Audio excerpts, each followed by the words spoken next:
यदा यदा हि धर्मस्य ग्लानिर्भवति भारत अभ्युत्थानम् अधर्मस्य तदात्मानं सृजाम्यहम् परित्राणाय साधूनां विनाशाय च दुष्कृताम् धर्म संस्थापनार्थाय संभवामि युगे युगे।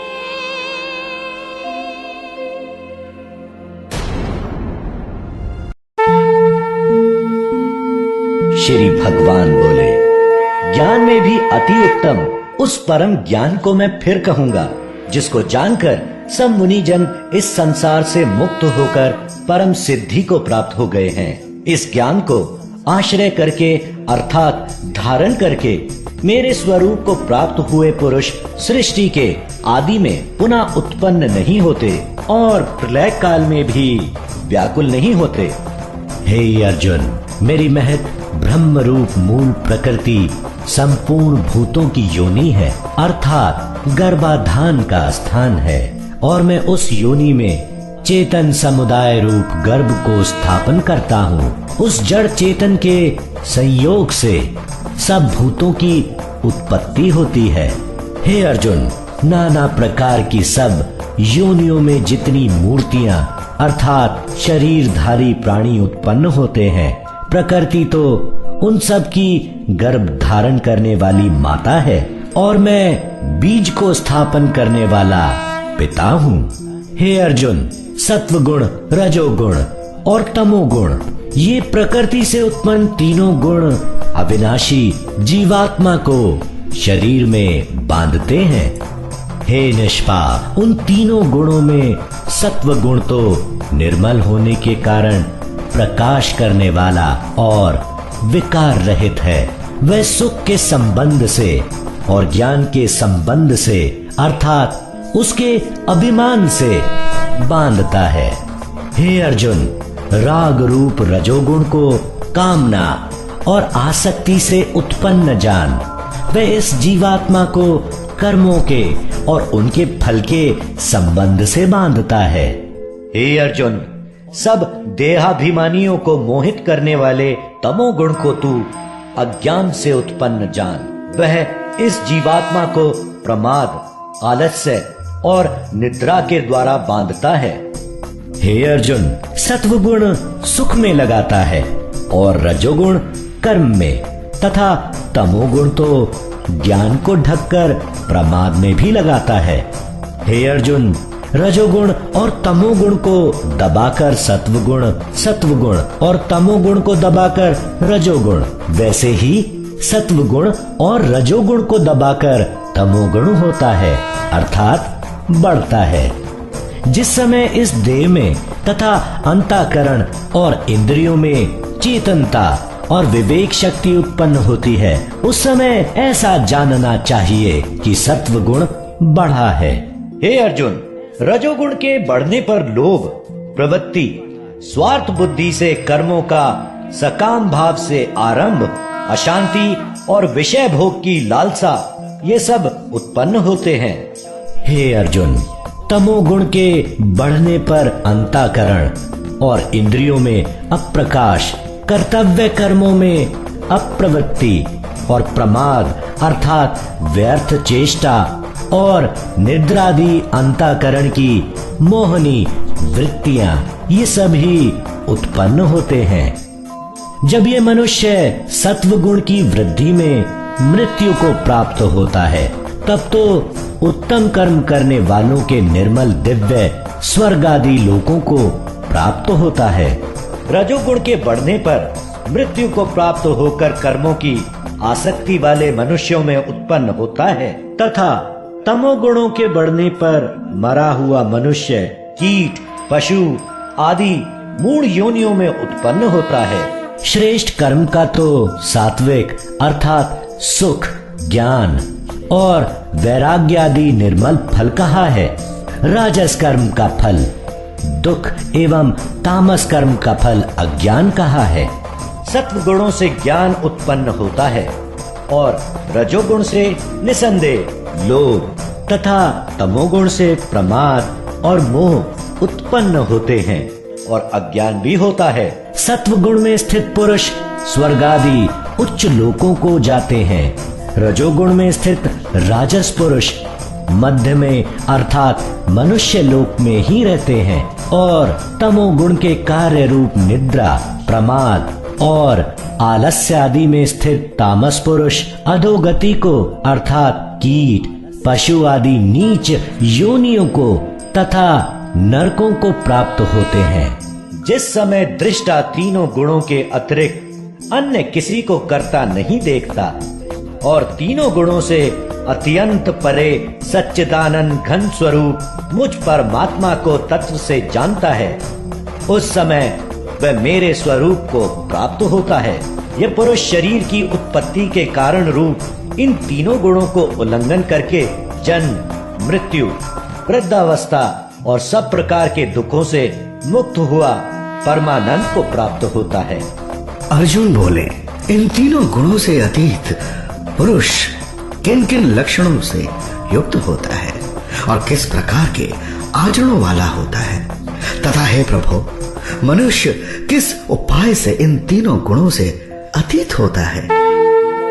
श्री भगवान बोले, हे अर्जुन, जो पुरुष सत्व गुणों के कार्य रूप प्रकाश को और रजोगुणों के कार्य रूप प्रवृत्ति को तथा तमोगुण के कार्य रूप मोह को भी ना तो प्रवृत्त होने पर उनसे द्वेष करता है और ना निवृत्त होने पर उनकी आकांक्षा करता है, जो साक्षी के सदृश स्थित हुआ गुणों के द्वारा विचलित नहीं किया जा सकता और गुण ही गुणों में बरतते हैं, ऐसा समझता हुआ जो सच्चिदानंद घन परमात्मा में एक ही भाव से स्थित रहता है एवं उस स्थिति से कभी विचलित नहीं होता, जो निरंतर आत्म भाव में स्थित दुख सुखों को समान समझने वाला, मिट्टी, पत्थर और स्वर्ण में समान भाव वाला, ज्ञानी, प्रिय तथा अप्रिय को एक सा मानने वाला और अपनी निंदा स्तुति में भी समान भाव वाला है, जो मान और अपमान में सम है, मित्र और वैरी के पक्ष में भी सम है एवं संपूर्ण आरंभों में कर्तापन के अभिमान से रहित है, वह पुरुष गुणातीत कहा जाता है। और जो पुरुष अव्याभिचारी भक्ति योग के द्वारा मुझको निरंतर भजता है, वह भी इन तीनों गुणों को भली भांति लांघ कर सच्चिदानंद घन ब्रह्म को प्राप्त होने के लिए योग्य बन जाता है, क्योंकि उस अविनाशी पर ब्रह्म का और अमृत का तथा नित्य धर्म का और अखंड एक रस आनंद का आश्रय मैं हूं।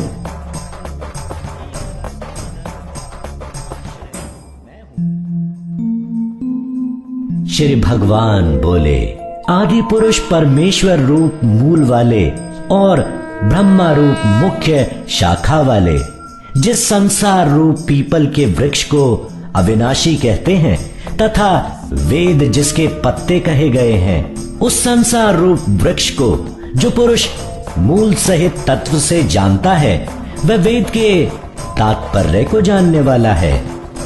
उस संसार वृक्ष की तीनों गुणों रूप जल के द्वारा बढ़ी हुई एवं विषय भोग रूप कोपलों वाली देव, मनुष्य और त्रियक आदि योनि रूप शाखाएं नीचे और ऊपर सर्वत्र फैली हुई हैं तथा मनुष्य लोक में कर्मों के अनुसार बांधने वाली अहंता, ममता और वासना रूप जड़ें भी नीचे और ऊपर सभी लोकों में व्याप्त हो रही हैं। इस संसार वृक्ष का स्वरूप जैसा कहा है वैसा यहाँ विचार काल में नहीं पाया जाता, क्योंकि ना तो इसका आदि है और ना अंत है तथा न इसकी अच्छी प्रकार से स्थिति ही है। इसीलिए इस अहंता, ममता और वासना रूप अति दृढ़ मूलों वाले संसार रूप पीपल के वृक्ष को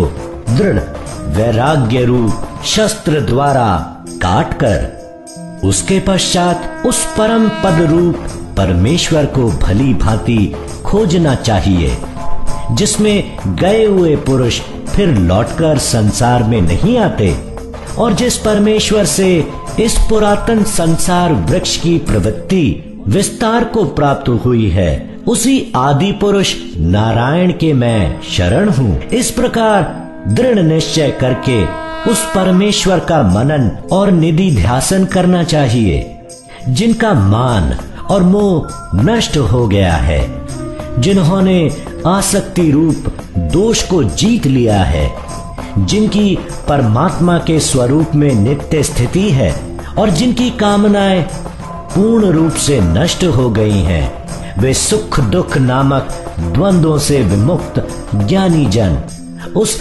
अविनाशी परम पद को प्राप्त होते हैं। जिस परम पद को प्राप्त होकर मनुष्य लौटकर संसार में नहीं आते, उस स्वयं प्रकाश परम पद को न सूर्य प्रकाशित कर सकता है, न चंद्रमा और न अग्नि ही वही मेरा परम धाम है।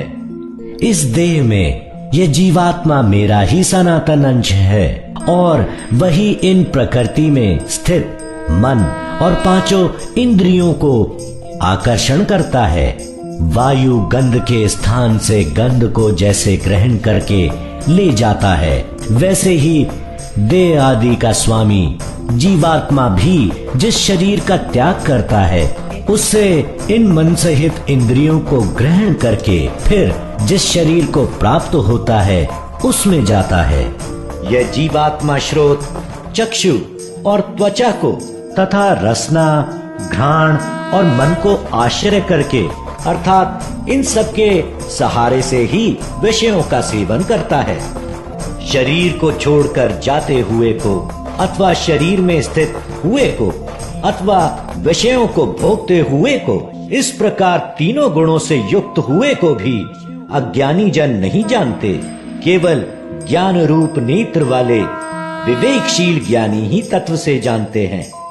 यत्न करने वाले योगी जन भी अपने हृदय में स्थित इस आत्मा को तत्व से जानते हैं, किंतु जिन्होंने अपने अंतःकरण को शुद्ध नहीं किया है, ऐसे अज्ञानी जन तो यत्न करते रहने पर भी इस आत्मा को नहीं जानते।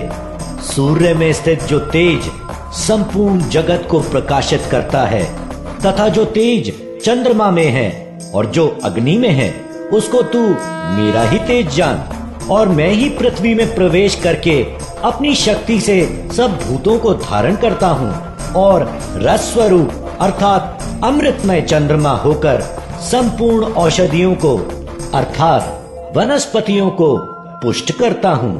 मैं ही सब प्राणियों के शरीर में स्थित रहने वाला प्राण और अपान से संयुक्त वैश्वानर अग्नि रूप होकर 4 प्रकार के अन्न को पचाता हूँ। मैं ही सब प्राणियों के हृदय में अंतर्यामी रूप से स्थित हूँ तथा मुझसे ही स्मृति, ज्ञान और अपोहन होता है और सब वेदों द्वारा मैं ही जानने के योग्य हूँ तथा वेदांत का कर्ता और वेदों को जानने वाला भी मैं ही हूँ। इस संसार में नाशवान और अविनाशी भी ये 2 प्रकार के पुरुष हैं। इसमें संपूर्ण भूत प्राणियों के शरीर तो नाशवान और जीवात्मा अविनाशी कहा जाता है। इन दोनों से उत्तम पुरुष तो अन्य ही है, जो तीनों लोकों में प्रवेश करके सबका धारण पोषण करते हैं एवं अविनाशी परमेश्वर और परमात्मा इस प्रकार कहा गया है। क्योंकि मैं नाशवान जड़ वर्ग क्षेत्र से तो सर्वथा अतीत हूँ और अविनाशी जीवात्मा से भी उत्तम हूँ, इसीलिए लोक में और वेद में भी पुरुषोत्तम नाम से प्रसिद्ध हूँ। भारत, जो ज्ञानी पुरुष मुझको इस प्रकार तत्व से पुरुषोत्तम जानता है, वह सर्वज्ञ पुरुष सब प्रकार से निरंतर मुझे वासुदेव परमेश्वर को ही भजता है।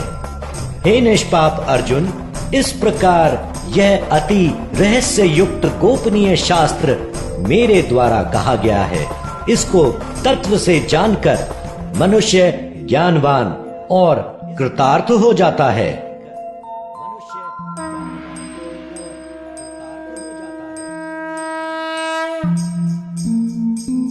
श्री भगवान बोले, भय का सर्वथा अभाव, अंतःकरण की पूर्ण निर्मलता, तत्व ज्ञान के लिए ध्यान योग में निरंतर दृढ़ स्थिति और सात्विक दान, इंद्रियों का दमन, भगवान, देवता और गुरुजनों की पूजा तथा अग्निहोत्र आदि उत्तम कर्मों का आचरण एवं वेद शास्त्रों का पठन पाठन तथा भगवान के नाम और गुणों का कीर्तन, स्वधर्म पालन के लिए कष्ट सहन और शरीर तथा इंद्रियों सहित अंतःकरण की सरलता, मन, वाणी और शरीर से किसी प्रकार भी किसी को कष्ट न देना, यथार्थ और प्रिय भाषण, अपना अपकार करने वाले पर भी क्रोध का ना होना, कर्मों में कर्तापन के अभिमान का त्याग, अंतःकरण की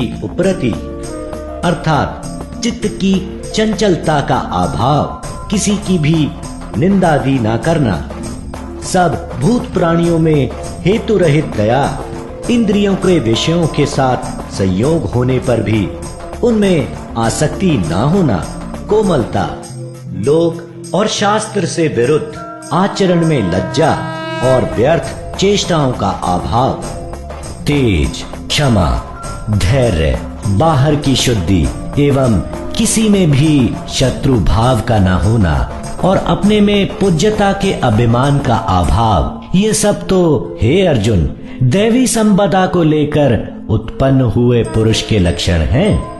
हे पार्थ, दंभ, घमंड और अभिमान तथा क्रोध, कठोरता और अज्ञान भी ये सब असुरी संपदा को लेकर उत्पन्न हुए पुरुष के लक्षण हैं। दैवी संपदा मुक्ति के लिए और आसुरी संपदा बांधने के लिए मानी गई है। इसीलिए हे अर्जुन, तू शोक मत कर, क्योंकि तू दैवी संपदा को लेकर उत्पन्न हुआ है। हे अर्जुन, इस लोक में भूतों की सृष्टि यानी मनुष्य समुदाय दो ही प्रकार का है, एक तो दैवी प्रकृति वाला और दूसरा आसुरी प्रकृति वाला। उनमें से देवी प्रकृति वाला तो विस्तार पूर्वक कहा गया है। अब तू असुरी प्रकृति वाले मनुष्य समुदाय को भी विस्तार पूर्वक मुझसे सुन। आसुर स्वभाव वाले मनुष्य प्रवृत्ति और निवृत्ति इन दोनों को ही नहीं जानते, इसीलिए उनमें ना तो बाहर भीतर की शुद्धि है, न श्रेष्ठ आचरण है और ना सत्य भाषण ही है। वे आसुरी प्रकृति वाले मनुष्य कहा करते हैं कि जगत आश्रय रहित, सर्वथा असत्य और बिना ईश्वर के अपने आप केवल स्त्री पुरुष के संयोग से उत्पन्न है, अतएव केवल काम ही इसका कारण है, इसके सिवा और क्या है। इस मिथ्या ज्ञान को अवलंबन करके जिसका स्वभाव नष्ट हो गया है तथा जिसकी बुद्धि मंद है, वे सबका अपकार करने वाले क्रूर कर्मी मनुष्य केवल जगत के नाश के लिए ही समर्थ होते हैं। वे दंभ, मान और मद से युक्त मनुष्य किसी प्रकार भी पूर्ण न होने वाली कामनाओं का आश्रय लेकर अज्ञान से मिथ्या सिद्धांतों को ग्रहण करके भ्रष्ट आचरणों को धारण करके संसार में विचरते हैं तथा वे मृत्यु पर्यंत रहने वाली असंख्य चिंताओं का आश्रय लेने वाले, विषय भोगों के भोगने में तत्पर रहने वाले और इतना ही सुख है इस प्रकार मानने वाले होते हैं। वे आशा की सैकड़ों फांसियों से बंधे हुए मनुष्य काम क्रोध के परायण होकर विषय भोगों के लिए अन्याय पूर्वक धनादि पदार्थों का संग्रह करने की चेष्टा करते हैं। वे सोचा करते हैं कि मैंने आज यह प्राप्त कर लिया है और अब इस मनोरथ को प्राप्त कर लूंगा।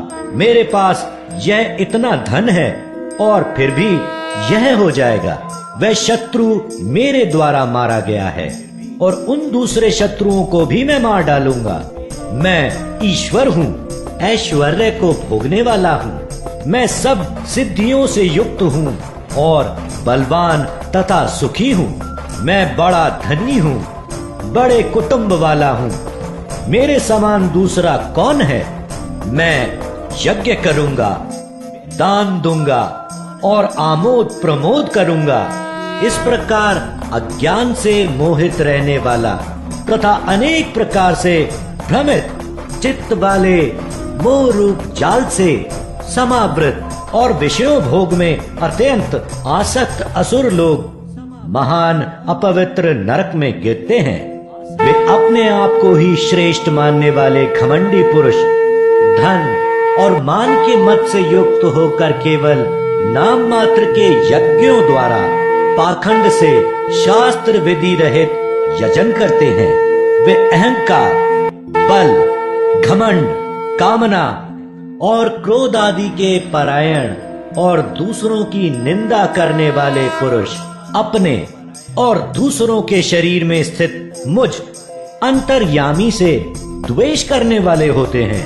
उन द्वेष करने वाले पापाचारी और क्रूर कर्मी नराधमों को मैं संसार में बार बार असुरी योनियों में ही डालता हूँ। हे अर्जुन, वे मूढ़ मुझको न प्राप्त होकर ही जन्म जन्मों में असुरी योनियों को प्राप्त होते हैं, फिर उससे भी अति नीच गति को ही प्राप्त होते हैं, अर्थात घोर नरक में पड़ते हैं। काम, क्रोध तथा लोभ, ये 3 प्रकार के नरक के द्वार आत्मा का नाश करने वाले अर्थात उसको अधोगति में ले जाने वाले हैं। अतः इन तीनों को त्याग देना चाहिए।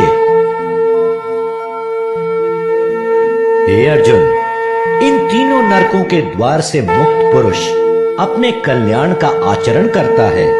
इससे वह परम गति को जाता है, अर्थात मुझको प्राप्त हो जाता है।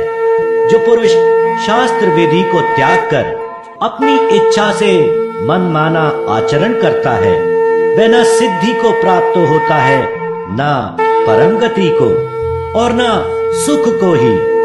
इससे तेरे लिए इस कर्तव्य और अकर्तव्य की व्यवस्था में शास्त्र ही प्रमाण है।